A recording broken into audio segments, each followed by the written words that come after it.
नमस्कार, मैं कमलेश कबीर आपका एक बार फिर स्वागत करता हूं इस नए एपिसोड में। आज के इस एपिसोड में हम बात करेंगे कांग्रेस पार्टी और आम आदमी पार्टी, और साथ में ही बात करेंगे हम दोनों पार्टियों के जिसको कहें कि अजब प्रेम की गजब कहानी की। अब ऐसा इसलिए क्योंकि कल जब शाम को अरविंद केजरीवाल को अरेस्ट किया गया तो कांग्रेस पार्टी के ही बड़े नेता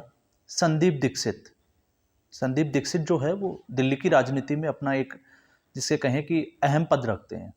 कांग्रेस पार्टी की तरफ से, और दूसरे बड़े नेता अजय माकन। तो संदीप दीक्षित पूर्व मुख्यमंत्री शीला दीक्षित जी के बेटे हैं, और जब अन्ना हजारे का आंदोलन हुआ था तो सबसे बड़ा जो भ्रष्टाचार का जो आरोप अरविंद केजरीवाल की तरफ से जो लगाया जाता था वो शीला दीक्षित जी के ऊपर ही लगाया जाता। और उसके बाद में जिसे कहें कि ट्रक भर भर के जो है वो आरोप लगाए गए। हालांकि आरोप जो है उनका कोई आधार नहीं था, सारे आरोप जो थे वो निराधार थे। हालांकि और भी बड़े नेताओं पे आरोप लगे, लेकिन ये इसलिए अहम हो जाता है क्योंकि उसके बाद में आम आदमी पार्टी ने जो है वो कांग्रेस पार्टी को सत्ता से बाहर किया और सत्ता पे काबिज हुई आम आदमी पार्टी, मुख्यमंत्री बने अरविंद केजरीवाल। अरविंद केजरीवाल के मुख्यमंत्री बनने के बाद में संदीप दीक्षित और अजय माकन बड़े रूप से, जिसको हम कहें कि बड़े तरीके से अरविंद केजरीवाल के ऊपर हमलावर हुआ करते थे। अभी भी आप जो है उनका एक पुराना वीडियो देख लीजिए, क्योंकि जब शराब घोटाला जब सामने आया तो इसके सबसे पहले जो पैरवी की थी वो कांग्रेस पार्टी ने ही की थी, और बड़ी प्रेस कॉन्फ्रेंस की गई थी। और जब ईडी के द्वारा चार्जशीट पेश की गई तो उसके बाद का आप अजय माकन का एक प्रेस कॉन्फ्रेंस का पार्ट अगर आप सुनोगे तो इस पूरे घोटाले को, क्योंकि हम लगातार जो है इस घोटाले की बात करते हैं, लोगों को समझाने की बात करते हैं कि घोटाला कैसे हुआ, कैसे जो है वो 6% जो कमीशन हुआ करता था उसको 12% किया गया। तो आप उस अगर इंटरव्यू के पार्ट देखोगे तो अजय माकन ने बड़ी बारीकी के साथ और सबसे सटीक अगर किसी ने विश्लेषण किया है तो उसका पूरा क्रेडिट जो है वो अजय माकन को जाता है। आप उस प्रेस कॉन्फ्रेंस को जो है एक बार देखें जरूर। उन्होंने बड़े विस्तार से जो है इसके ऊपर खुल के बात की है, और आप जब देखोगे तो आपके सारे डाउट्स जो है वो क्लियर हो जाएंगे। और क्लियर करने वाले कौन है? अजय माकन, जो कांग्रेस पार्टी से ताल्लुक रखते हैं, एक बड़े नेता है, कि 6% से 12% कैसे किया गया, और जो ऊपर का जो 6% था वो 6% जो है वो आम आदमी पार्टी को कैसे जाएगा कमीशन के तौर पे, और फिर उसके बाद में उसका इस्तेमाल कहाँ किया जाना है। तो अजय माकन के अगर उस इंटरव्यू को अगर हम देखते हैं, प्रेस कॉन्फ्रेंस को, तो अजय माकन ने समझाया कि उसका जो है वो सारा खर्च जो है वो गोवा के चुनाव में किया गया और कांग्रेस के विरोध में किया गया, कि कांग्रेस पार्टी का जो वोट बैंक है उसको अपनी तरफ से कैसे शामिल किया जाए। और अजय माकन ने यह भी दावा कर दिया था उसी वक्त कि ईडी ने जो है वो लगभग 100 करोड़ रुपए के लेन देन और 300 से ज्यादा करोड़ रुपए की जो है वो ट्रेल पकड़ ली है। तो पुख्ता सबूत है, अरविंद केजरीवाल को अब इस्तीफा दे देना चाहिए। ये ईडी ने जब दिसंबर में चार्जशीट पेश की थी, ये तभी जो है वो अजय माकन ने बड़ी बात बोल दी थी। लेकिन अब जब आगे बढ़े तो उसके बाद में विपक्षी गठबंधन इंडिया अलायंस बना, और इंडिया अलायंस की दोनों पार्टियां जो है वो घटक दल बन गई। जब दिल्ली को जो पूर्ण राज्य की जो आपको पता होगा एक अध्यादेश लाया गया, तो उसमें भी जो है वो अरविंद केजरीवाल ने, आम आदमी पार्टी ने कांग्रेस पार्टी से समर्थन मांगा था, और कांग्रेस पार्टी ने इसका समर्थन भी किया था। तो पहले पुरानी चीजों को भूल के जो है वो दोनों पार्टियां इकट्ठी हुई, और उसके बाद में सीट शेयरिंग का फॉर्मूला आते आते दोनों पार्टियों की सीट शेयरिंग हुई 4 और 3। दिल्ली में जो है वो 3 सीटों पे कांग्रेस पार्टी चुनाव लड़ेगी और 4 सीटों पे अरविंद केजरीवाल की आम आदमी पार्टी चुनाव लड़ेगी। लेकिन दोनों ही पार्टियां जो है वो पंजाब में एक साथ मिलकर जो है वो चुनाव नहीं लड़ेगी। अब हम इसको ऐसे समझ सकते हैं कि अगर इसमें अगर हम देखते हैं तो अरविंद केजरीवाल के जेल जाने से बड़ा फायदा किसको होगा, क्योंकि अभी तक खबर यह थी कि सुप्रीम कोर्ट ने उनकी जो तत्काल सुनवाई की अर्जी थी जो आम आदमी पार्टी के द्वारा दी गई थी उसके ऊपर जो है वो सहमति जता दी है। मतलब अब बहुत जल्द जो है वो इसके ऊपर सुनवाई होने वाली है। फैसला क्या आएगा वो देखने वाला होगा, क्योंकि गिरफ्तारी के खिलाफ जो है वो आम आदमी पार्टी गई है, और लगता है कि अब जो है वो इसमें जो फैसला जो है आम आदमी पार्टी के फेवर में आए, ये अभी जो है वो मुमकिन लगता नहीं है, क्योंकि ना के बराबर है। और ऐसा इसलिए क्योंकि कल जब हम एक वीडियो में बात भी कर रहे थे कि जब अरविंद केजरीवाल 9वें समन में 21 मार्च जो तारीख तय की गई थी उसमें ईडी के सामने पेश नहीं हुए, वो सीधे कोर्ट चले गए, क्योंकि उससे पहले सेशन कोर्ट में उनका जो गिरफ्तारी थी उसको लेके कोई रोक नहीं लगाई गई थी। तो उसी को लेके अरविंद केजरीवाल जो है वो दिल्ली हाईकोर्ट गए, और दिल्ली हाईकोर्ट की कल की जो सुनवाई थी उसमें आपने देखा होगा कि ईडी ने जो है वो साक्ष्यों के साथ बात की, और उसमें तो आपको ये भी पता होगा कि जब जज ने उनसे फाइल मांगी तो 2:30 बजे के आसपास का जो है वो टाइम मुकर्रर किया गया था, और फिर ईडी ने जो है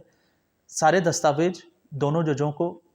पेश किए, और उसके बाद में चेंबर में जो है उन्होंने वो उसकी स्टडी की, और उसके बाद में फैसला आता है कि वो किसी भी तरह के जो है वो इस पे रोक नहीं लगा सकते। और उसी के बाद में ये कयास लगाए जा रहे थे कि अब जो है वो अरविंद केजरीवाल को गिरफ्तार कर लिया जाएगा, और शाम होते होते अरविंद केजरीवाल के घर ईडी पहुंच जाती है। उनका जो है वो मोबाइल ले लिया जाता है, उनके टैब ले लिए जाते हैं, और जो भी सामान की जो बरामद की, और देर रात को घोषणा की जाती है कि अरविंद केजरीवाल को जो है वो गिरफ्तार कर लिया गया है। उसके बाद उनको ईडी दफ्तर ले जाया गया, और अब जो है वो लग रहा है कि उनका जो है के कविता के साथ में सामने जो है वो आमना सामना होगा। और के कविता जो 100 करोड़ रुपए साउथ लॉबी को फायदा पहुंचाने के लिए, जो सारा जो आपको पता होगा जब घोटाला उजागर हुआ था तभी ये बात जो है वो सामने आ गई थी, जिसमें बहुत सारे दिनेश अरोड़ा से लेके राघव मंगूटा और बहुत सारे लोगों की गिरफ्तारी भी हुई थी। तो अब इसके बाद में अरविंद केजरीवाल को राउजो वेन्यू कोर्ट में पेश भी किया जाना है, और उसके बाद में ईडी जो है वो डेफिनेटली सबको पता है कि रिमांड के लिए जो है वो मांग करेगी। अब कोर्ट जो है वो कितनी रिमांड देगा या क्या होगा वो फैसला वो बाद की बात है। लेकिन इस पूरे घटनाक्रम को अगर हम देखें तो आज अब जैसे आपने देखा कि जैसे अरविंद केजरीवाल की गिरफ्तारी हुई तो कांग्रेस के बड़े लीडर्स, चाहे वो प्रियंका गांधी हो, राहुल गांधी हो, संदीप दीक्षित तो जो है वो मीडिया के सामने आए कल रात को, और उन्होंने जो है वो इसको जिसको कहें असंवैधानिक करार दिया गया कि अरविंद केजरीवाल की जो गिरफ्तारी है वो असंवैधानिक है, गलत तरीके से देर रात किसी के भी घर में नहीं घुसना चाहिए। सुबह से ये ईडी जो है वो वेट कर सकती थी, सुबह भी किसी के घर पे जाके उनसे पूछताछ कर सकती थी। ये स्टेटमेंट है संदीप दीक्षित का। तो संदीप दीक्षित के 1 महीने पहले तक के आपने देखा होगा, जब सीट शेयरिंग के फॉर्मूले और गठबंधन की बात चल रही थी तो सबसे अरविंद केजरीवाल की पार्टी के खिलाफ थे, और वो इंसान थे संदीप दीक्षित। दूसरे अजय माकन, उनका इंटरव्यू की जैसे हमने बात की। लेकिन अब इससे जो है वो खुशी जो है वो भी अगर हम देखें तो सबसे ज्यादा फायदा भी कांग्रेस पार्टी को ही होने वाला है, क्योंकि लोगों को लग रहा होगा कि भारतीय जनता पार्टी को इससे फायदा है, तो भारतीय जनता पार्टी को इससे कोई फायदा होता हुआ दिखाई अभी तक तो दे नहीं रहा है। क्यों? इसके बड़े कारण ये है कि पिछले अगर दोनों लोकसभा चुनाव दिल्ली की अगर हम बात करें तो दिल्ली की 7 सीटों पर भारतीय जनता पार्टी का कब्जा है। तो भारतीय जनता पार्टी अगर तीसरी बार भी अगर 7 सीट जीत लेती है तो हमें नहीं लगता कि इससे जो है वो कोई बहुत ज़्यादा फायदा भारतीय जनता पार्टी को होने वाला है। और वैसे भी लोकसभा जो चुनाव है वो दिल्ली की जनता ने पहले ही दिखा दिया, चाहे वो अरविंद केजरीवाल हो चाहे लोकसभा में भारतीय जनता पार्टी हो, दोनों पार्टी को दिल्ली की जनता ने आईना दिखाया। जैसे लोकसभा चुनाव में जो है वो दिल्ली की जनता ने अरविंद केजरीवाल को कहा कि आप जो है वो दिल्ली के मुख्यमंत्री तक ही सीमित है, वो आपके लिए ठीक है। और जब विधानसभा चुनाव की बात आई तो फिर भारतीय जनता पार्टी को दिल्ली की जनता ने बताया कि नहीं, हमें जो है वो अरविंद केजरीवाल ही मुख्यमंत्री चाहिए, क्योंकि जनता जो है वो जनार्दन होती। अब ऐसी स्थिति में अगर फायदा होता है तो सिंपैथी, जिसको हम कहें कि आम आदमी पार्टी के वोटर जो है उनको कैसे केस किया जा सकता है, तो ये जो है अब कांग्रेस पार्टी का अगला कदम है, और उसी के तहत जो है वो कांग्रेस पार्टी अब स्टेप ले रही है। चाहे आप राहुल गांधी के आप जो है वो ट्वीट देख लीजिए, चाहे आप प्रियंका गांधी का ट्वीट देख लीजिए। लोकतंत्र, डेमोक्रेसी, वो तमाम तरह की बातें करते हुए नजर आ रहे हैं कि तानाशाह जो है वो डर गया, बैंक अकाउंट फ्रीज कर दिए। वो उनकी जो है वो एक अपना रोना है, क्योंकि उनकी मुसीबतें जो है वो थोड़ी अलग है। लेकिन इसका फायदा कांग्रेस पार्टी को कैसे होगा वो भी हम समझ लेते हैं। क्योंकि अगर आम आदमी पार्टी का जनता से अगर विश्वास उठ जाता है, इस वक्त जो आम आदमी पार्टी के जो वोटर है, इसमें दो चीजें हो सकती है कि वो आम आदमी पार्टी के जो है वो अगेंस्ट जाके वोट करे, या फिर आम आदमी पार्टी जो है सिंपैथी वोट गेन करे। तो सिंपैथी वोट अगर गेन करती है तो 3 सीटों पे आम आदमी पार्टी का जो वोटर है,